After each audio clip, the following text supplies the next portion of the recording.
तो हेलो दोस्तों, आज मैं आपको मुगल वंश के बारे में पढ़ाने वाला हूँ। आज मैं स्टार्ट करने वाला हूँ मुगल डायनेस्टी के बारे में कि मुगल डायनेस्टी कैसे शुरुआत हुई, कैसे चरम उत्कर्ष पर पहुंची और कहाँ तक गई दोस्तों। तो हम सबसे पहले मुगल वंश को स्टार्ट करने वाले हैं कि मुगल वंश कहाँ से कब तक रही। तो दोस्तों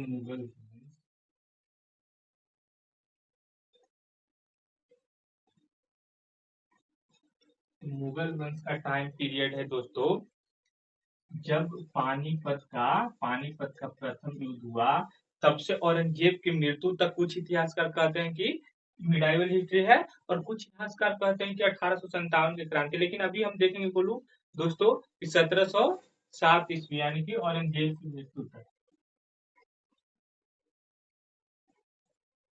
तो दोस्तों मुगल काल में कुल प्रमुख 6 राजा हैं जिन्होंने शासन किया है दोस्तों। तो हम सबसे पहले 6 राजा को बारी बारी से देखते हैं कि किनका टाइम पीरियड कब तक है, और हम एक एक करके सभी राजाओं को देखने वाले हैं दोस्तों कि कब सबका शासन काल में क्या हुआ, उनका राज कितना विस्तार हुआ, कहाँ तक गया, उनके समय कौन आए। तो हम सबसे पहले एक एक करके सबके शुरू करते हैं।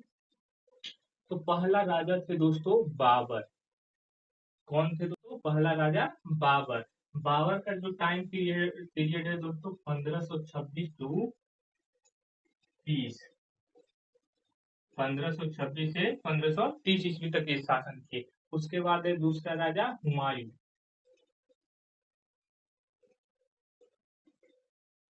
हुमायूं दोस्तों, तो हुमायूं का जो टाइम पीरियड है दोस्तों 1530 से 40, और फिर 1555 से 1556। दोस्तों हम ऐसा लिखें कि 1530 से 1540, उसके बाद लिखें कि 1555 से 1556 तक कैसे शासन किए। तो इसके बारे में हम आगे चर्चा करेंगे दोस्तों। अभी हम धीरे धीरे करके सबके बारे में बताते हैं, फिर विस्तार से चलेंगे तो आपको हम बताएंगे। और तीसरे राजा है दोस्तों अकबर, जिन्हें हम बहुत ही ज्यादा उदार शासक कहते हैं, अकबर। तो अकबर का टाइम पीरियड है दोस्तों 1556 से 1605।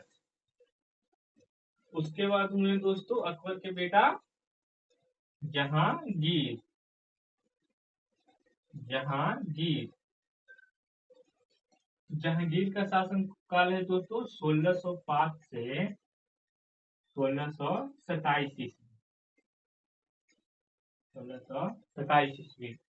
जहांगीर के बेटे हुए दोस्तों शाहजहां, जिन्होंने आगरा में ताजमहल का निर्माण करवाया। शाहजहां, इनका टाइम पीरियड है दोस्तों 1627 से 1658 ईस्वी। और मुगल वंश के अंतिम राजा हैं दोस्तों जो औरंगजेब है। औरंगजेब जो कि शाहजहां के बेटे थे।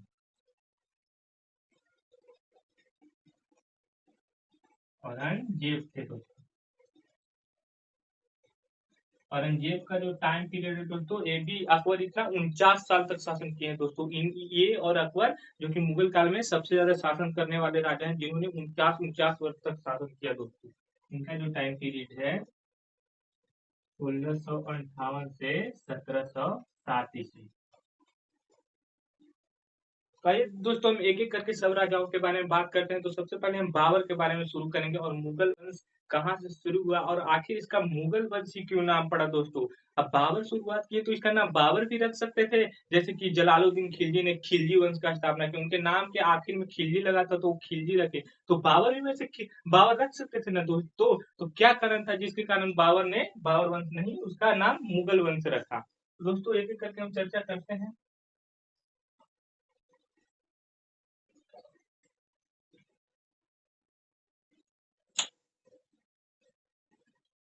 तो, तो दोस्तों हम सबसे पहले बाबर के बारे में चर्चा करते हैं। ये देखिए दोस्तों,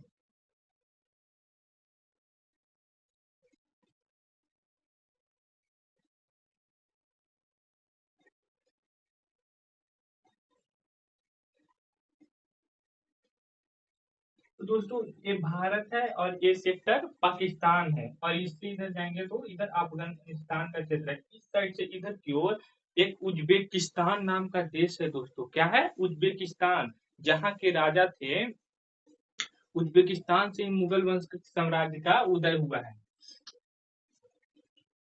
तो हम कह सकते हैं दोस्तों कि ये यही यही है जो मुगल काल के हुआ है। इस दोस्तों इधर एक शासक थे जिनका नाम था बहुत चंगेज खा, जिनके बारे में आपने कभी ना कभी सुना होगा, क्योंकि बहुत ही कट्टर शासक थे। और कहते हैं दोस्तों कि जहां वो जाते थे वहां लाशों की ढेर लगा देते थे दोस्तों। तो चंगेज खा मंगोल वंश के संस्थापक थे, आपको पता ही होगा दोस्तों। तो जो चंगेज खा थे वो मंगोल वंश के संस्थापक थे। तो मंगोल जो शब्द है दोस्तों, इसी से मुगल वंश का स्थापना हुआ है, इसी शब्द से मुगल का ट्रांसफर हुआ है दोस्तों। देखिए मंगोल है जो तुर्क भाषा में, और मंगोल का जब हम फारसी अनुवाद करते हैं तो इसका अर्थ होता है दोस्तों मुगल। तो इसी से स्थापना। कहते हैं दोस्तों कि जो बाबर थे दोस्तों, वो तैमूर लंग के 5वीं पीढ़ी के थे। और उनके पत्नी कुतलू निगार थे, जो जो मंगोल वंश के 14वीं पीढ़ी के राजकुमारी थी। तो हम कह सकते हैं दोस्तों बाबर की पत्नी कुतलू निगार थी, तो उनके नाम पे ही इन्होंने इसका मुगल वंश नाम रखा दोस्तों। और मुगल वंश आगे चल के बहुत ही ज्यादा शासन का केंद्र बना है दोस्तों।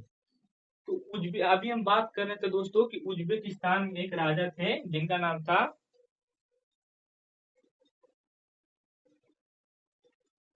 तो दोस्तों जो उज्बेकिस्तान के राजा थे उनका नाम था उमेर शाह मिर्जा। क्या नाम था दोस्तों? उमेर शाह मिर्जा। उमेर शाह मिर्जा।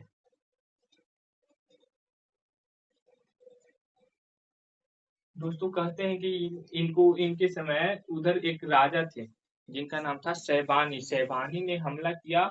और बस किसी कारण दोस्तों इनका उमेर शाह मिर्जा का मृत्यु हो गया दोस्तों। और मिर्जा का मृत्यु हो गया उज्बेकिस्तान के क्षेत्रों में दोस्तों।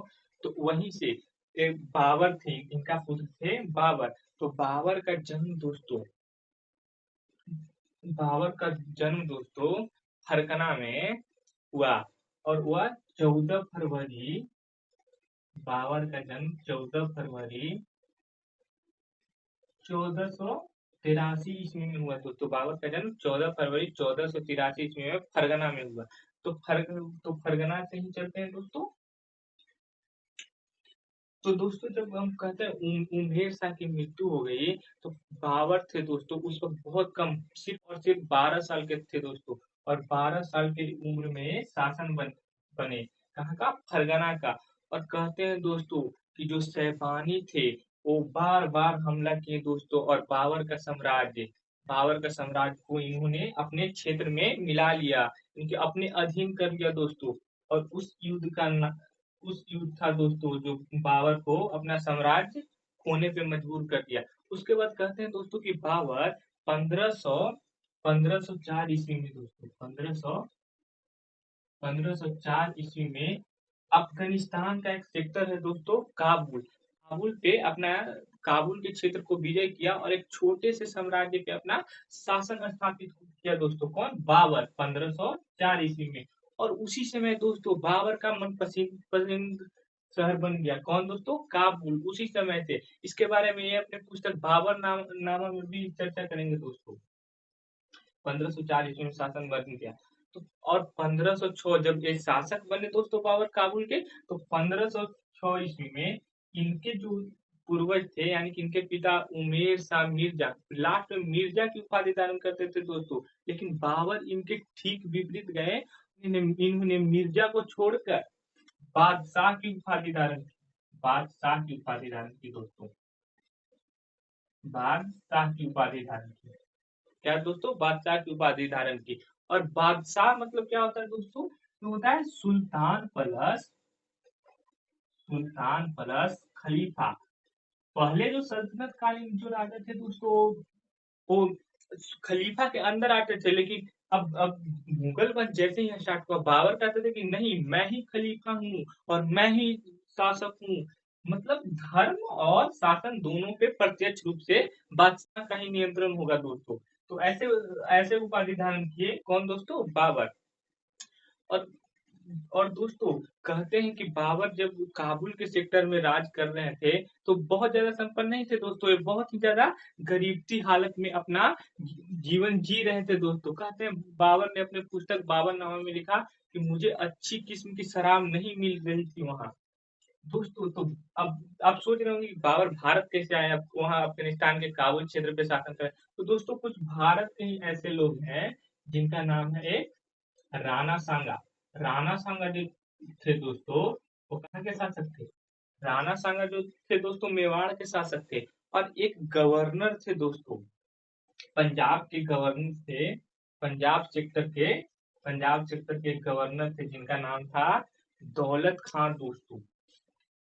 दौलत खां, इन्होंने इनका थोड़ा दुश्मनी चलता था दोस्तों उस वक्त भारत में। एक लोधी वंश का शासन था, तो इब्राहिम लोधी से काफी ज्यादा इनका कटाक्ष चलता था दोस्तों। तो इसीलिए इन्होंने बाबर को भारत में इनवाइट किया दोस्तों कि आइए और यहाँ युद्ध लड़िए और उनका साम्राज्य समाप्त कीजिए। अब यही बात हो गई दोस्तों कि आ बैल मुझे मार, और ये फंस गए दोस्तों। तो आगे चल के अब बाबर भारत जैसे आ गए दोस्तों, अब एक एक करके हम भारत में बाबर का आक्रमण देखेंगे दोस्तों कि उन्होंने कहाँ कहाँ आक्रमण किया, कहाँ कहाँ अपना साम्राज्य विस्तार किया दोस्तों। तो हम एक एक करके देखते हैं दोस्तों।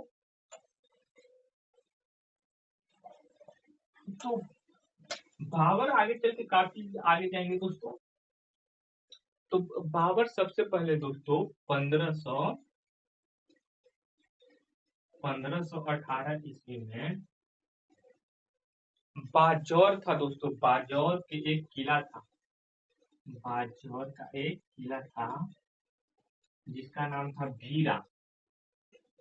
इन्होंने दोस्तों कहते हैं कि भीरा पर आक्रमण किया दोस्तों, और आक्रमण करके उसको जीतने का संपूर्ण प्रयास जी जान लगा दिए दोस्तों। लेकिन ये फिर भी उस क्षेत्र पे शासन नहीं कर पाए, और अस्थायी इसका सफलता हुआ दोस्तों। अरे वापस लौट गए थके हारे बेचारे बाबर, इनका कुछ नहीं हो पाया। अब बाबर बेचारा थक गए, और उसके बाद दोस्तों इनको असफलता पे असफलता मिली। फिर भी दोस्तों इन्होंने हार नहीं माना और डट कर सामना किया। फिर इन्होंने 1519 ईस्वी में कहते हैं 1519 फिर 1520 कहते हैं दोस्तों कि ये हमला करते गए दोस्तों। 1520, 1500 फिर 25। तो दोस्तों ये 1520 ईस्वी में भी हमला किए दोस्तों। तो दोस्तों 1520 ईस्वी में हम देखते हैं कि इन्होंने कहा, फिर इन्होंने दोस्तों हार नहीं मानकर बाजौर पे ही हमला किया दोस्तों। बाजौर के एक किला, बाजौर के किला बताया है दोस्तों कि आपको भीरा, भीरा पर इन्होंने आक्रमण फिर से दोबारा 1520 ईस्वी में किया दोस्तों। और कहते हैं कि इस बार वो सफलता पूर्वक उन क्षेत्रों को जीत गए दोस्तों, और इनका साम्राज्य विस्तार का यह पहला चरण था दोस्तों। ये 1519 ईस्वी में हम बात कर रहे थे दोस्तों, जैसा कि पेशावर, पेशावर एक क्षेत्र था दोस्तों। यहाँ आक्रमण किए लगातार, 1518 में असफलता, 1519 में असफलता, यहाँ भी ये हार गए दोस्तों। 1518 में हार गए, 1519 में आ गए, और पहली बार इनको सफलता 1520 ईस्वी में बाजौर के भीरा किला पे इनको मिला दोस्तों। तो हम कह सकते हैं कि कोशिश इनकी अच्छी थी दोस्तों। और फिर 1525 आया दोस्तों, और 1525 ईस्वी में इनको बुलाने वाले महान शासक थे दोस्तों दौलत खां। और अब दौलत खां की बारी थी दोस्तों। 1525 ईस्वी में इन्होंने दौलत खां से युद्ध किया, दौलत खां से युद्ध किया। और कहते हैं दोस्तों कि दौलत खां को पूरी तरह से पराजित किए, और उस क्षेत्र पे अपना अधिकार कर लिए दोस्तों। कौन? बाबर अब उस क्षेत्र पे अपना अधिकार कर लिए। और 1525 ईस्वी के बाद दोस्तों इनका एक चौथा युद्ध था, और इनका पानीपत का सबसे महत्वपूर्ण युद्ध, जिसके बाद मुगल साम्राज्य स्थापित होगा दोस्तों। यह 1526 ईस्वी दोस्तों। कब? इसको पहले हम इरेज कर देते हैं दोस्तों। 1526 ईस्वी। तो 1526 ईस्वी में पानीपत का प्रथम युद्ध लड़े दोस्तों, और इसी समय भारत में बाबर का साम्राज्य यानी कि मुगल साम्राज्य का दोस्तों आगमन हुआ, और पूर्णतः स्थापित हुआ, साम्राज्य विस्तार की नीति अपनाए। पहले इनका कोई ऐसा मंशा नहीं था दोस्तों कि भारत में शासन करेंगे, या बस किसी के बुलाने पे आए थे दोस्तों। तो देखते हैं हम यह युद्ध दोस्तों 21 अप्रैल 1526 ईस्वी में हुआ दोस्तों। और यह दोस्तों पानीपत पानीपत का प्रथम युद्ध है, जो कि अब दोस्तों इसको में हमको ये भी जानना होगा कि ये किस राज्य में हुआ दोस्तों, किस राज्य में हुआ। तो दोस्तों कहा जाता है कि ये हरियाणा में हुआ। अब आप पूछेंगे कि हरियाणा में क्यों हुआ दोस्तों, तो हरियाणा एक बहुत ही ज्यादा समतल मैदान था, वहाँ बहुत सी युद्ध हुए, पानीपत का प्रथम युद्ध, पानीपत का द्वितीय युद्ध, पानीपत का तृतीय युद्ध, और साथ में कुरुक्षेत्र, जो कि महाभारत की कहानी आप सुनते हैं दोस्तों, वह भी युद्ध यही हुआ था। तो दोस्तों ये बहुत ही ज्यादा समतल मैदान था और युद्ध के लायक एक भूमि थी दोस्तों, इसलिए यहाँ हुई। ये था दोस्तों हरियाणा में। कहाँ था दोस्तों? पानीपत। पानीपत जो था दोस्तों हरियाणा। दोस्तों बाबर जो थे उज्बेकिस्तान से बहुत ही उच्च प्रकार के युद्ध टेक्निक लेकर आए थे, जैसे दोस्तों तुलगामा पत्ती। तुलगामा पत्ती क्या थी दोस्तों? तुलगामा पत्ती थी, अगर ये यहाँ से यहाँ युद्ध हो रहा है दोस्तों, युद्ध हो रहा है तो इस क्षेत्र में बाबर अपने सेनाओं को पीछे आगे सब तरह से घेर कर, चारों बगल से घेर लेते थे दोस्तों, और फिर जकड़ कर उनको पराजित करते थे दोस्तों। क्या करते थे दोस्तों? पराजित करते थे दोस्तों। तो ऐसे इनका नीति था, कौन था? तुलगामा पत्ती। एक और इनका था दोस्तों अरावा। एक था दोस्तों तुलगामा। तुलगामा पट्टी था दोस्तों कि चारों तरफ से सेनाओं को घेर कर उन्हें पराजित किया था जाता था दोस्तों। और एक है अरावा। क्या है दोस्तों? अरावा। तो दोस्तों अरावा पट्टी है, अब ऐसे एक सेना हो गया, दो सेना हो गया, सबको चारों बगल से चमड़े के बेल्ट से बांध दिया जाता था दोस्तों, ऐसे सबको और मतलब चारों तरफ से एक पैकिंग हो जाता था, जिससे और सेना का सुरक्षा होता था, और तीर कमान से भी वो हमला करते थे दोस्तों। तो अरावा पट्टी में सेनाओं को चमड़े के बेल्ट से बांध दिया जाता था दोस्तों। तो हम कह सकते हैं कि बाबर बहुत ही ज्यादा उच्च सोच वाले थे। और इन था दोस्तों अरावा, एक था दोस्तों तुलगामा। तुलगामा पट्टी था दोस्तों कि चारों तरफ से सेनाओं को घेर कर उन्हें पराजित किया था जाता था दोस्तों। और एक है अरावा। क्या है दोस्तों? अरावा।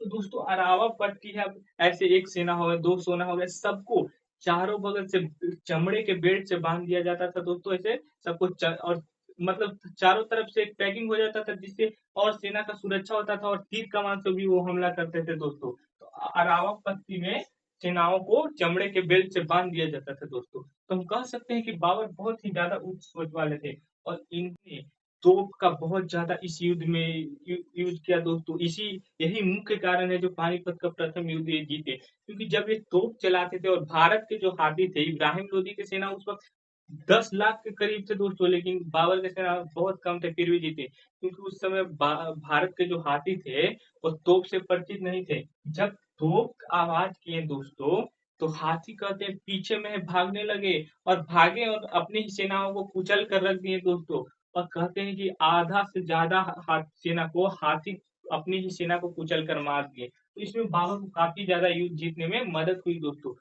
अब ऐसे ही तो नहीं, कोई इनका स्ट्रेटेजी रहता था दोस्तों। एक जो शासक थे, इनके महत्वपूर्ण टोपची थे, जिनका नाम था, एक का उस्ताद अली। उस्ताद अली। एक थे दोस्तों उस्ताद अली, और दूसरा थे मुस्तका खां। मुस्तका खां दोस्तों, ये प्रमुख बाबर के तोपची थे दोस्तों। और कहते हैं दोस्तों कि इस युद्ध में बाबर ने इब्राहिम लोदी को पूर्णतः पराजित किया, और इस क्षेत्र पर अपना अधिकार किए। इब्राहिम लोदी को पराजित किए दोस्तों। इब्राहिम लोदी को बाबर। खानवा का युद्ध कब हुआ? पूछे, खानवा की युद्ध जब हुआ 1527 में, तो किस राज्य में हुआ दोस्तों? तो दोस्तों उत्तर प्रदेश में हुआ दोस्तों। कहाँ हुआ? उत्तर प्रदेश में हुआ खानवा का युद्ध। ये दोस्तों 16 मार्च 1527 ईस्वी में हुआ दोस्तों। कब हुआ? 16 मार्च 1527 ईस्वी में हुआ दोस्तों। कौन युद्ध? खानवा का युद्ध दोस्तों। तो खानवा के युद्ध के बारे में हम देखते हैं। तो खानवा के युद्ध, आप अभी हम बात किए थे कि मेवाड़ का शासक थे, जिनका नाम था राणा सांगा दोस्तों। कौन थे? राणा सांगा। राणा सांगा। तो दोस्तों ये जो युद्ध था, वो राणा सांगा और जिनके बीच हुआ, बाबर के बीच हुआ, 1527 के खानवा का युद्ध दोस्तों। जिसमें खानवा का युद्ध हुआ, जिसमें कहते हैं दोस्तों यह युद्ध उत्तर प्रदेश में हुआ। उत्तर प्रदेश में हुआ दोस्तों। इसमें जो बाबर थे दोस्तों, वो राणा सांगा को पराजित कर दिए दोस्तों। और इस युद्ध में दोस्तों उन्होंने, कौन, बाबर गाजी की उपाधि धारण किए। किसका उपाधि धारण किए? गाजी का उपाधि धारण किए दोस्तों।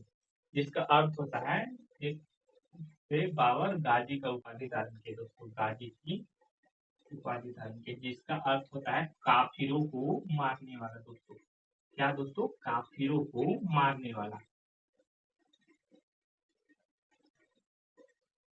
काफिरों को मारने वाला दोस्तों। और इस युद्ध को जो थे राणा सांगा दोस्तों, अंतिम मेवाड़ के अंतिम राजपूत शासक थे दोस्तों। उन्होंने, कहते हैं, पहली बार सभी सेना को अपने झंडे के आन बान शान के लिए कह प्रेरित कर उन्होंने सभी सेना को जुटाया दोस्तों। और उन्होंने इस युद्ध को धर्म युद्ध की संज्ञा दी दोस्तों। क्या दोस्तों? धर्म युद्ध की संज्ञा दी। कौन दोस्तों? राणा सांगा। राणा सांगा इस युद्ध को धर्म युद्ध की संज्ञा दी। और इस युद्ध में दोस्तों राणा सांगा पूर्णतः पराजित हुए और बाबर के साम्राज्य का विस्तार हुआ दोस्तों। और तीसरा युद्ध हम देखते हैं दोस्तों, इनका चंदेरी का युद्ध। तीसरा युद्ध दोस्तों चंदेरी का युद्ध।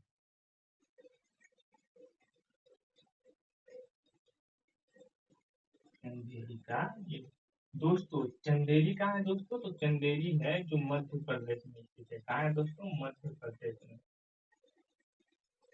तो चंदेरी का युद्ध ज्यादा कुछ नहीं है दोस्तों, ये काफी आसानी से जीत गए, तो इसमें कुछ ज्यादा संघर्ष नहीं हुआ। इसके बाद हम चौथा युद्ध के बारे में बात करते हैं दोस्तों, जो कि सबसे महत्वपूर्ण युद्ध कह सकते हैं दोस्तों, जो कि है घग्गर।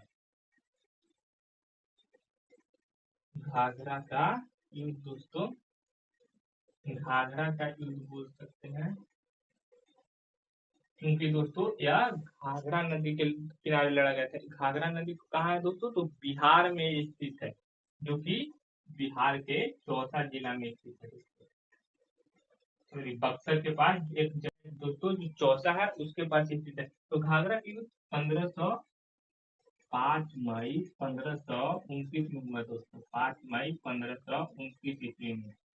5 मई 1529 ईस्वी में हुआ दोस्तों। कौन? घाघरा के। कहते हैं दोस्तों कि बाबर का अंतिम युद्ध था। अंतिम युद्ध था बाबर का है दोस्तों अंतिम युद्ध। कौन दोस्तों? घाघरा के युद्ध जो था वो बाबर का अंतिम युद्ध था। और बाबर दोस्तों इस युद्ध के बाद, इस युद्ध को इस युद्ध में बाबर का किसके साथ युद्ध था? तो अफगानों के साथ युद्ध था। अफगानों कहते हैं दोस्तों कि सब एकजुट कर एक संधि का निर्माण किए दोस्तों। और सभी अफगान एक साथ आक्रमण किए कि अब हमको तुर्क को, यानी कि मुगल को भारत से समाप्त कर देना है दोस्तों। लेकिन और इसके जो इसको कौन शासन कर रहे थे दोस्तों उस समय? महमूद महमूद महमूद खां थे दोस्तों। तो महमूद खां को पूर्णतः बाबर ने पराजित किया दोस्तों। और ये बाबर का अंतिम युद्ध भी था दोस्तों।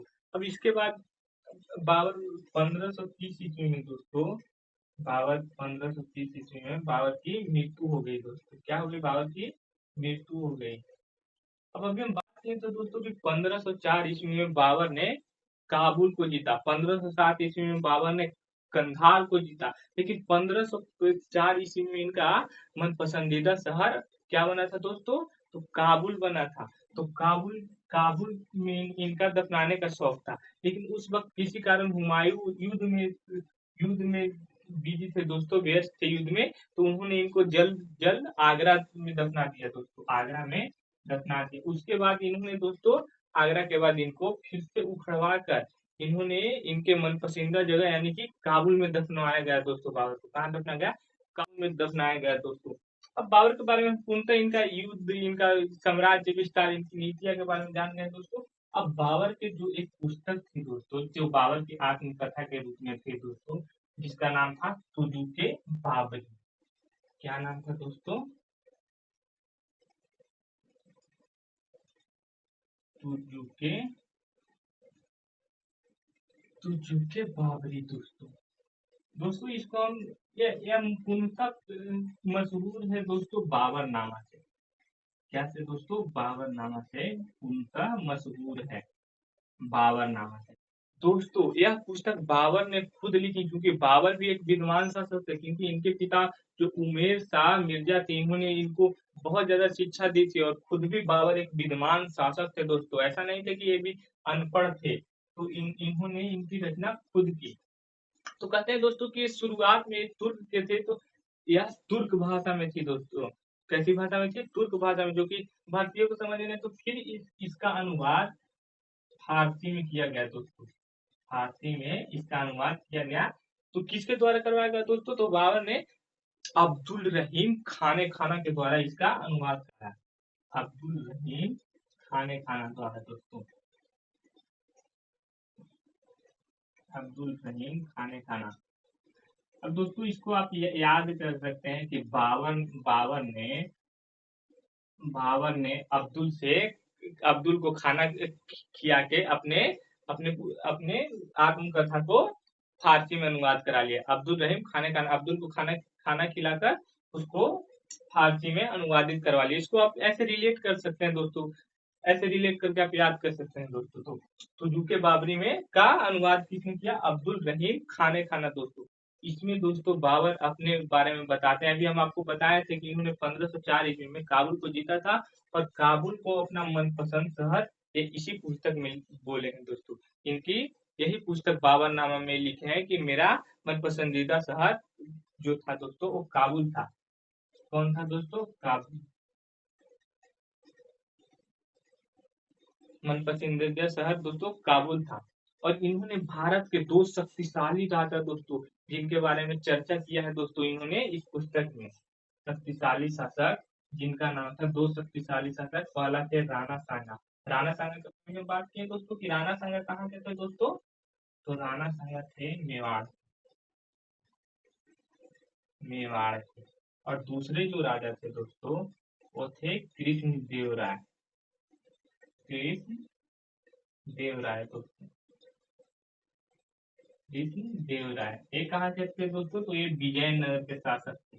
भारत में इन्होंने, क्योंकि दो हिंदू राजाओं के बारे में इन्होंने बताया दोस्तों, ना कि मुस्लिम। तो सिर्फ भारत में ये दो ही शक्तिशाली हिंदू राजा थे, एक मेवाड़ के हो गए और एक विजयनगर के राजा हो गए। कौन दोस्तों? कृष्ण देव राय। बाबर का एक पुस्तक दोस्तों जो था वो पद्य शैली में था। कैसी शैली में था दोस्तों? पद्य शैली में, पद्य शैली में था दोस्तों, जिसको मुबाइका कहा गया। पद्य शैली में था, जिसको दोस्तों मुबाइका कहा गया। क्या दोस्तों? मुबाइका। सॉरी दोस्तों, मुबाइया कहा गया। मुबाइया कहा गया। दोस्तों कहते हैं कि बाबर का एक प्रमुख सेनापति थे जिनका नाम था मीर बाकी। उन्होंने बाबर के नाम पे बाबर नामा मस्जिद अयोध्या में स्थापित किया दोस्तों, जो कि काफी ज्यादा विवादित मुद्दा भी आगे चल के, तो अभी भी ये प्रसंग राम मंदिर के लिए चल रहा था। काफी ज्यादा विवादित मामला रहा। क्या? बाबर नामा, जो कि मीर बाकी द्वारा निर्माण किया गया था। मीर बाकी ने बाबरनामा के बारे में, बाबरनामा मस्जिद बसवाया था। तो दोस्तों यहीं पर बाबर का शुरुआत से अंतिम तक, यानी कि 1526 से 1530 ईस्वी तक खत्म हो गया दोस्तों। अब नेक्स्ट पार्ट में हम हुमायूं के बारे में बात करेंगे दोस्तों। हुमायूं के साथ साथ अकबर के बारे में बात करेंगे दोस्तों। अभी हम यहीं पर वीडियो वीडियो खत्म करते हैं दोस्तों, क्योंकि ये शासक बाबर के बारे में हम पूरा देख चुके हैं दोस्तों। हम नेक्स्ट वीडियो में हम आगे आगे चलेंगे दोस्तों। तो तब तक के लिए